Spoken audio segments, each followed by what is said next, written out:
Welcome back to Poland Transnational Histories, which is a new book series launched by the German Historical Institute Warsaw in cooperation with the Tadeusz Manteuffel Institute of History at the Polish Academy of Sciences.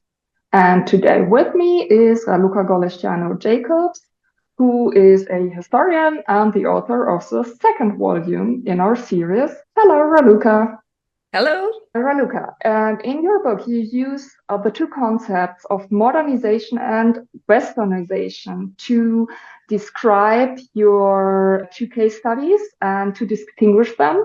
Of course, these are global concepts, which have very broad meaning, but in your book, you tie them specifically to the cases you studied. Perhaps you can tell us a bit more why these concepts are useful for explaining your thesis. Yes, I am using westernization and modernization to compare and contrast them throughout the book. They run like a red thread throughout the study. In some cases, even the actors of the studies of different ideological orientation, be it liberal, more Democrat, or traditionalist, or conservative, or even socialist, at points themselves talk about them.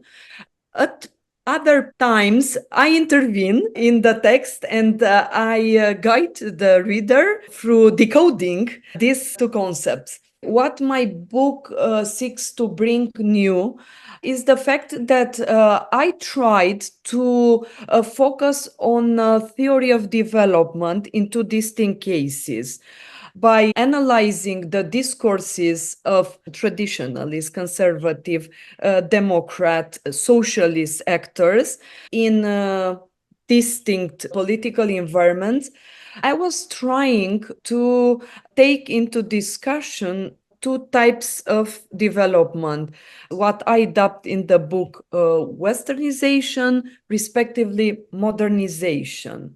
Westernization would be the type of development as met in the Romanian case, in which public intellectuals, politicians, economists, doctors tried to relate themselves to what was Western Europe at that time. Yes, like the French political context, the Italian, the English one, yes, back then, and the already mentioned Belgian one. So once again, they looked at that context and consider it a model, a pattern to be followed. And their stories of development could be integrated in this idea of a better world that should be emulated.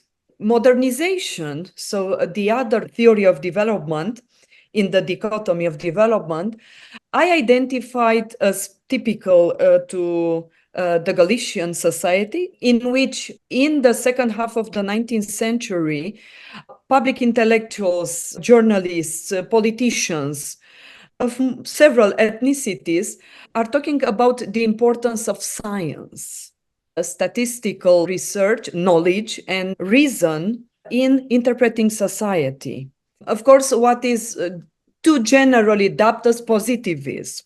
Romanian Kingdom didn't experience this, let's say, umbrella concept, this master narrative.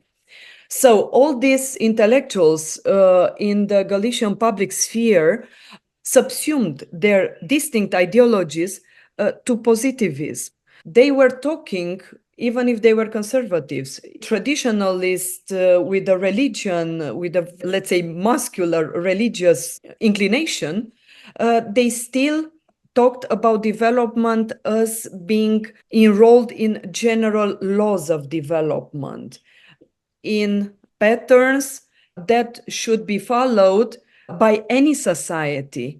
Yes, objectively speaking, not in a normative way, like in a, let's say, non-emotional, in a rational approach. And this I dubbed as modernization. Of course, modernization is a really, really general concept.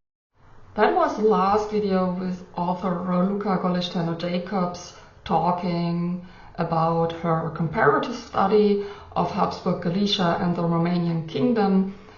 in the 19th century and the beginning of the 20th century.